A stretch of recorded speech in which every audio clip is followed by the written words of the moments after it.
last year, you were recognized as having the best draft. You had guys that not only came and played, they were Pro Bowlers. Darius Leonard, Quentin Nelson. It's funny about drafts. You have a bunch of players. You obviously went after speed. Everybody on your board that I saw can run. I mean, that was clearly one of the things, even I can figure out. But when you do your drafts, when do you truly know, Chris, all right, this is going to work? Isn't there even this morning a little fear that one guy won't step up? Or when do you know this class works? Well, I mean, look, we put so much on our scouts, and we have such a collaborative effort here in terms of the key to the draft is information. That's the key. Whoever gets the best information is usually good at drafting. And that's in every area, from, talent evaluation to medical, to character, to intelligence. All those things, have to measure up. And the closer you can get to the whole, the better chance for success you're going to have. And, we always feel good, but there's always, I guarantee if you talk to every team, they're going to say, well, we did great. But at the end of the day, every player you draft has to earn it. They have to come in the building and they have to be what we said they were. Are we going to be 100%? No, that's impossible. But we want to be as close to the whole as we can. And every guy's going to earn it. And even back to like one of the big messages I had the last year's draft class was, okay, this was unbelievable what you just did, but you got to do it again. You can't rest on, not in this league. You got to be pushing forward at all points, trying to get better, or somebody's going to catch you. And that was a little bit from Colts general manager Chris Ballard joining Colin Cowherd on the Herd last week to talk about the draft. And I thought he really summed it up really nicely, talking about what went into the draft and what he had in mind. And you heard Cowherd say that it was obvious that speed on the defensive side of the ball was something that was crucial as you look at all the picks for the Colts, and they're all speed guys that can be versatile and go rushing to the ball. So I thought a great question by Cowherd and a great response by Ballard in response to it, and just summing up the draft in the way that he really has for the past 6 months leading into it. Really, I mean, whenever he's asked about it, he says that his team has a plan, and it's true that this year their plan was to get faster on the defensive side of the ball. They have a lot of versatile guys and guys that they believe in, I think, and the way that Ballard talks about his picks, I really think they believe in them. So welcome back to another Indianapolis Colts podcast. I'm here this week going to talk about the AFC South draft grades a little bit, going into every team and what I think really fits for them and how they did. I'm going to give them a grade each one. I'm going to go through the list, starting with the Titans, going to the Jaguars, Texans, and then finish with the Colts. And I'll give each a grade and my overall thoughts about how the division did on draft day. And I really think that it was a pretty strong draft class for the AFC South looking overall. This is a growing division, and it's gaining more respect throughout the league as the Texans were the AFC South champs last year, although the Colts went in and beat them in the playoffs. So really, they're the AFC South champions, not on paper though. But, I don't like the Texans draft. I'm going to go into that a little bit, but the Titans and the Jags, I think, did a decent job with the draft here. And I'll start with the Titans. With the 19th pick, they grabbed Jeffrey Simmons, and this is one that hurts for some Colts fans, as he's one of the guys that Ballard and his team were really looking in. I think they brought him in for a visit there in Indianapolis, and there were some questions about his health, the ACL injury in February, and because this guy really, when you look at him, he's a top 15 pick, without that ACL problem. So there were some questions with Simmons and some off the field stuff. So the Titans getting them there at 19, that's a great pick for them. And added with Jarrell Casey, that's really going to be another two-headed monster like you've seen with Watt and Clowney in Houston. But I think it's not going to be a direct impact, as I don't there's a chance that he returns this season, but with the ACL, they're going to really keep that protected, especially, he's the 19th pick. This guy is hopefully for them going to be there for a long time. But I think a great pick there with the 19th pick for sure for the Titans. The 51st pick in the second round, they grabbed A.J. Brown. This is another guy that it hurt to see go. He was one of my favorite wide receivers in the draft and goes so much higher than his teammate Metcalf, who was the talk of the combine. And now you see A.J. Brown go way before him. It just speaks to his tape and his numbers. I mean, he was just phenomenal at his time at Ole Miss, and added with Corey Davis, it's going to be a pretty nice receiving room there. I believe they have Adam Humphries too. Not as stacked as I think the Colts receiving core is right now, but something that our secondary is going to have to come in and be prepared to play twice a year. With the 82nd pick, they grabbed Nate Davis, a guard from North Carolina. So they're going to try to get some depth there at the offensive line position or offensive line there with the Titans. So I like that move for them.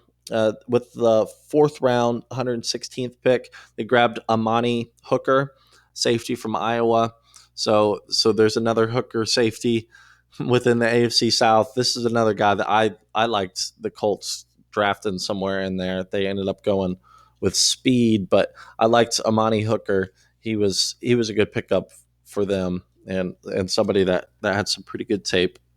And with the 188th pick, they grabbed David Long, a linebacker from West Virginia, and just somebody that's going to hopefully, for them, improve their defense. They had some big holes last year, and I think the Colts really exposed them. So, and hoping for the Colts that they don't improve too much, but I think that they got a pretty good class here in the draft. And I think looking at it, you look at Jeffrey Simmons, A.J. Brown, and Amani Hooker. Those are the guys that really jump off the page to me. And I'm going to give them an A- grade. I think they did a great job grabbing Simmons there, and I think that'll probably be a good pick for you, as I was hoping that he would fall to the Colts because he's a pretty unbelievable talent. The Jaguars, they did okay. They got Josh Allen with the 7th pick, just an unbelievable talent there at the outside linebacker position at Kentucky. He was your best pass rusher in the draft, and he falls all the way to 7 because the Giants want to get cute and draft a subpar quarterback with the 6th pick. So pretty crazy that he fell all the way to them, and that certainly helps them, as he was projected to go top 3, I think, in most people's mock drafts. So Josh Allen, that's a good pick for them. In the second round, pick 35, they grabbed Jawan Taylor, offensive tackle, and this was another good pick for them, as he was, some considered him as the top 3 offensive linemen in the draft, and you saw some offensive linemen go before him, especially with the Texans grabbing Titus Howard. I'll talk about that in a minute. But a great one there. There were some knee issues that raised a couple red flags. So maybe that's why he fell all the way to 35, but a pretty good pickup there from Florida. In the third round, the 69th pick, they grabbed Josh Oliver, tight end from San Diego State. And I think that there were better tight ends on the board when you're looking back in hindsight on it. And I don't really like the San Jose State tight ends. There were like 2 or 3 of them that went in the draft. So it was really a deep room, and I just think a reach there at the 69th pick. And they get Raquel Armstead, a running back from Temple, with the 140th pick. And I just don't think they have any idea what they're doing with the running back group there. You have your Leonard Fournette, who I do not like as a player, and you've brought in, these running backs with the past couple of years, and none of them have stuck. And there's been turmoil with playing time there, so I just don't like that. And the Reichwell Armstead, he's a decent downhill runner, and I think he could probably fit next to Fournette, but don't really like that pick with the 140th for them. And 178 pick, they grabbed Gardner Minshew, a quarterback from Washington State.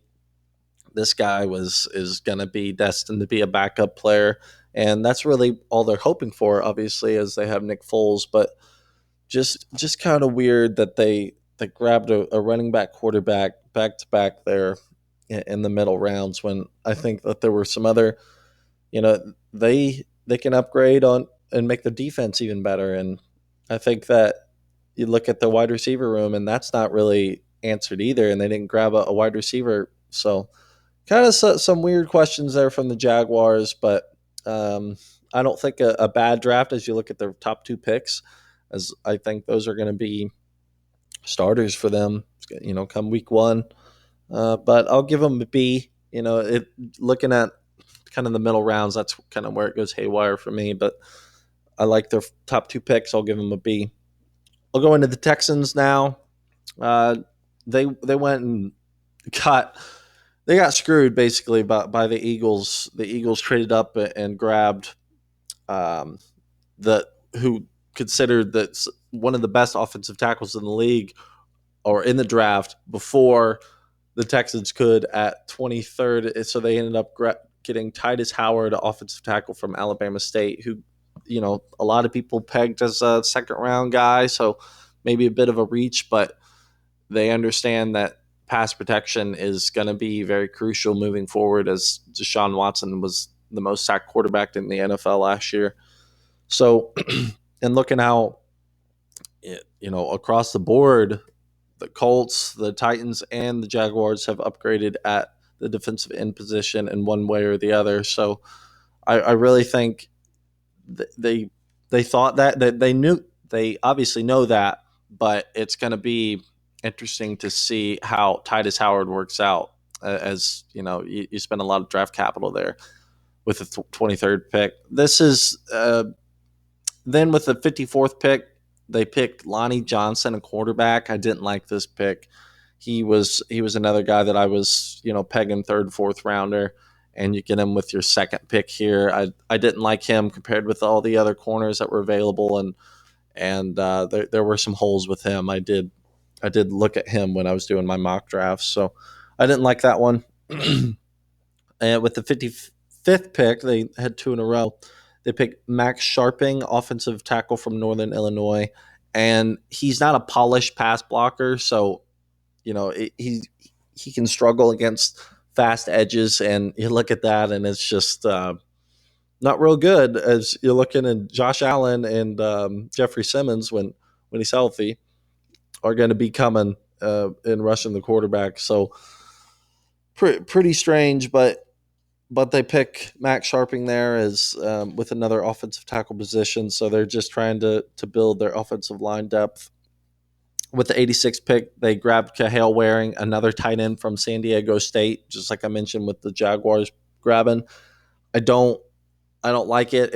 He's not a great pass blocker. He's more of just a receiving tight end, and I think they need as much help as they can pass blocking, right? So don't like that one. And the one I did like is Charles Anibu, defensive end from Texas. This is one that I liked as I watched him in college, and I think he had some upside. And for the 161st pick, that's okay. 195th, they grabbed a corner, and the 220th, they grabbed a fullback, which is a little strange. in 2019, is the fullbacks are kind of a dying breed, but maybe they're gonna start using fullbacks to block a little more moving forward, as like I've mentioned. They need a little bit of help. And now I'm going to talk about the Colts and how they did. And I think that Ballard knocked it out of the park. Last year, I'll give him, last year, the grade for me, A plus, without a doubt. The year before, I think probably a B plus, A minus. This year, I'm going to give him an A minus. Maybe the A minus. I probably better than the Titans in my opinion, but I'll give them an A. with the 34th, they picked Rock Ya-Sin.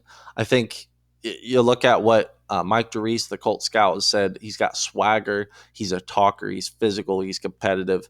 And he's, one of your taller corners that you'll have on the roster now. And he's NFL size. And he only has 1 year, with Temple and an FCS school. But I think that he'll come in and he's quick to learn. He started playing football his junior year of high school, as he was a state champion wrestler before that, and fell in love with it. And now, he's going with the 34th pick to the Colts, and somebody that Ballard and his team are really high on, hearing them talk about it. So another pick I liked there, and Rock Ya-Sin with the 34th, and many considered him a first round go anyway. So to trade back and trade away your 26th pick, I think, looking back in hindsight, that was a great move. Rock Ya-Sin with the 34th. 49, they got Ben Banogu. He's very versatile. He's that linebacker that, can play the Sam position, the Will position, and, even play Mike as well. And he can just really be all over the field, and somebody that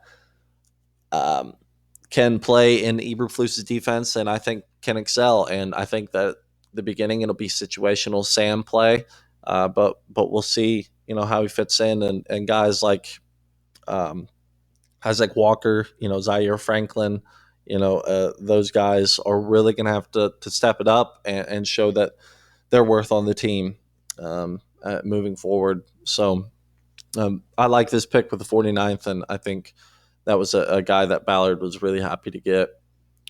With the 59th pick, this was my favorite pick in the draft for the Colts, Paris Campbell. And for the value and for the player you got, that's just perfect. He's got track speed. I've already talked about that, and just explosive, and had all the numbers to back it up, and everything you want. With the 89th, they get Okereke.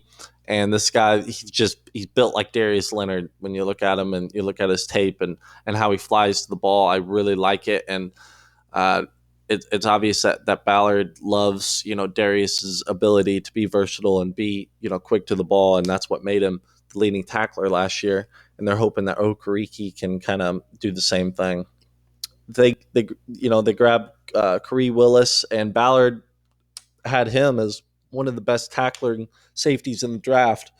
And this was one that, people outside of the Colts considered kind of a reach, but I'm going to trust Ballard on it, as Ballard's shown no reason to trust his judgment in these. So I like Corey Willis looking back at the tape, and not a guy that I was expecting to go there at the 109th pick, but we'll take it. And then Marvell Tell is the last one I'll talk about from the Colts, and he's going to be moving a corner, and you love his tape, and you love the versatility and the speed that he has, and all that he brings to the Colts coming out of USC there, facing some good talent. So I really love this, and like I said, I'll give him an A on this. And you look through the rest of it, and you grab speed, Jerry Green, who I like, and then 2 offensive linemen, and to round it out. So I think another good year from draft, or another good draft from Ballard. And now, a couple weeks removed from the draft, the 90-man roster is full. They've added a couple corners. They've added a wide receiver, and they've just added a little bit of everything, and even brought in a kicker and released them. So Ballard's really going to be looking at what's on the market. They're going to be going through these training programs and seeing who can fit and who can't. And there'll be a lot of guys signed and released within the next couple months. But you have an idea of what your team is, and you have an idea of what pretty much every other team is, aside from getting out there and playing. And I was looking at the NFL power rankings this week and seeing, how the Colts match up against everybody. And I believe that Colin Cowherd has the Colts ranked second on his power rankings, which is, I love it. And I really like Colin Cowherd, but I think that's a little bit of a reach that, let's let him prove it. I believe fully in the Colts, and I think they probably could be the best team in the league. But let's see him prove it first. That's just me looking objectively. But I love I love where the Colts are at. In all the league rankings. The NFL Power Rankings had them fifth, and I think that's pretty generous. I really like that, and I think that the more people look into it, and the more people realize that Andrew Luck is back and healthy, and now you look at this offense, as T.Y. Hilton says, it's dangerous. It's going to be scary, and I really think that it will be too. As you've looked, you now have Devin Funchess and Paris Campbell added with your Ty and Ebron and everybody else, and going to have a healthy Jack Doyle, and hopefully Marlon Mack's going to have a breakout year. So look for big things from the Colts offense moving forward, and that's I think why a lot of people have them ranked so high. The NFL Power Rankings, they went. I'll go down the list from 10. So 10 to 1. 10 were the Browns, 9 the Cowboys, 8 the Kansas City Chiefs, 7 the Bears, 6 the Eagles, 5 the Colts, 4 the Chargers, 3 the Rams, 2 the Patriots, and the best team in the league according to the power rankings from the NFL.com, the Saints. And I like the list. I think that I don't like the Browns being on top 10. I don't think they've deserved that yet, but I like their list overall. And but my top 10, I sat down and really thought about this a lot, and I kind of wanted to have a little, a couple bold predictions in there a little bit to spice it up, but mine was pretty set in stone. At the 10 spot from my top 10 power rankings, I had the Cowboys.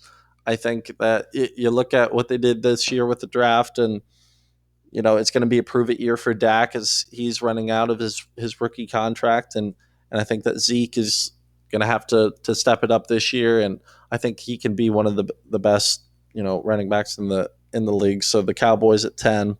The Bears, I don't really trust Mitch Trubisky that much. But their defense is really stout, and I think they've added some pieces there in the offense. So maybe they can carry Mitch Trubisky, but I don't think he's their answer there at franchise quarterback. Even though he will be their franchise quarterback, I don't like Mitch Trubisky. I wouldn't want him on the Colts.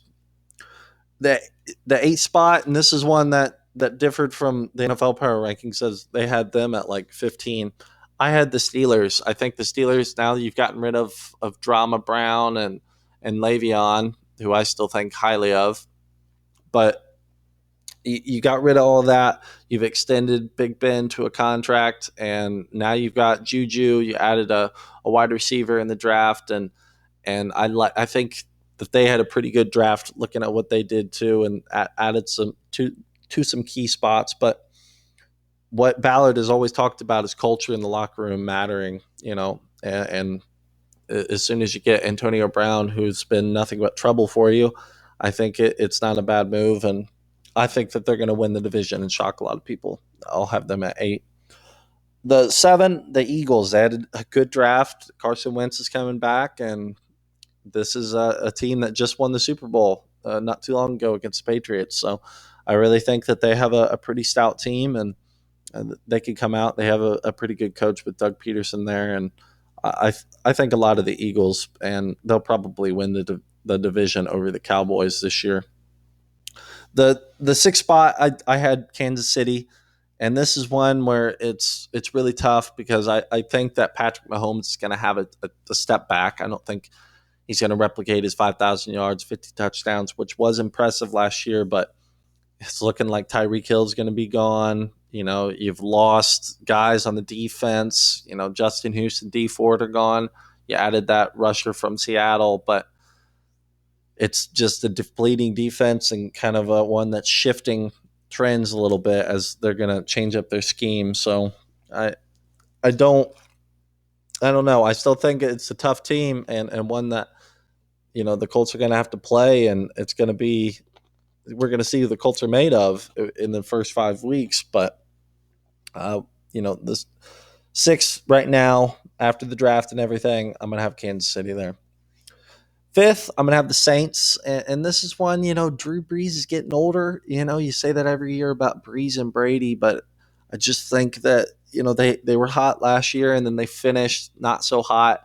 I think they were like 6-4 to finish out the years, maybe even 5-5 or something like that. So you didn't like to see that. Alvin Kamara is a stud and Michael Thomas is a stud. So they still have an offense and one that when the Colts go play them in the Superdome, we'll see who's the better team for sure. But I'm going to have the Colts one up on them. I'm going to have the Colts at 4. I think they fit in there pretty nicely. You can make an argument, a couple different ways, but I love the draft. I love what Ballard's doing. I love the culture. I love Andrew Luck having a healthy offseason. I love Ty getting back to healthy. Funch is a great move. Paris Campbell, just Eric Ebron, with his second year with the Colts, it's just going to be a fun season. And I think that last year was their rebuilding year, and they still overexceeded. This year is going to be their year where they can ramp it up and go after that Super Bowl that Irsay is clamoring for. So you look at them, and they're right up there in the NFL. 3, I'm going to have the Rams. They took a shit in the Super Bowl, but they're still a high-powered offense when Gurley is healthy, and they're going to get Cooper Kupp back and Robert Woods, and I don't know if Brandon Cooks will be back. I'm not really sure about that, but they have a nice offense, and they lost the Dominican Sue on defense, but they've added some nice pieces there. They even added Clay Matthews, so we'll see how he does. But just I think an expensive team and a great coach. We'll see how they do, but I have them at 3, and we'll see how McVay responds after getting basically blanketed in the Super Bowl. 2, I'll have the Chargers. This is a team that's just tough on both sides of football and what they've done in the draft, with Tillery adding on the defense. And they're a tough team, and it's going to be a very tough game the first week, and one that I'm very much excited to see what's going to happen if the Colts can knock them off. And if they do, then that's really going to send shockwaves through the league, because I think right now on paper the Chargers are probably better than the Colts, but we'll see week 1 come this year. And the Patriots are number 1. Another good draft. I don't like the Patriots, don't like Belichick, don't like Brady, but got to give it to them. They're a good football team, and they just won the Super Bowl. So I'm going to have them at 1, even though that's pretty boring. But they're, N'Keal Harry coming there. Oh, my. That's going to be something to see. The Colts don't play the Patriots this year in the regular season, but another probably, if they go to the Super Bowl, they're probably going to have to play the Patriots. So always a team that you're going to have on your radar as there's not much of a rivalry anymore between the Colts and the Patriots, as it's been one-sided here in recent years, but still one that true Colts fans are still not happy to see at the top of the league. But that's all I really wanted to talk about today. I wanted to talk about how, what I thought of the divisions draft and how everybody did, and also wanted to talk about the power rankings a little bit. It's fun to look at how the Colts stack up to everyone in the league, and how, looking last year, a lot of teams had the Colts, 32nd, 30, 31, and now the NFL power rankings have them at 5, and I'm going to have them at 4. So you love to see it from the Colts, and I'm happy to get into it. It's fun to see how they're going to come out here in the 2019 season, and I'm going to be leading more and more into it as we go along. Sorry I didn't come out with another podcast last week. If you missed it, it's been a hectic time in my life for sure, but I'm going to start cranking these out, and hopefully coming with some more news and updates as we get closer to the season, OTAs and everything like that. There'll be some more news coming out.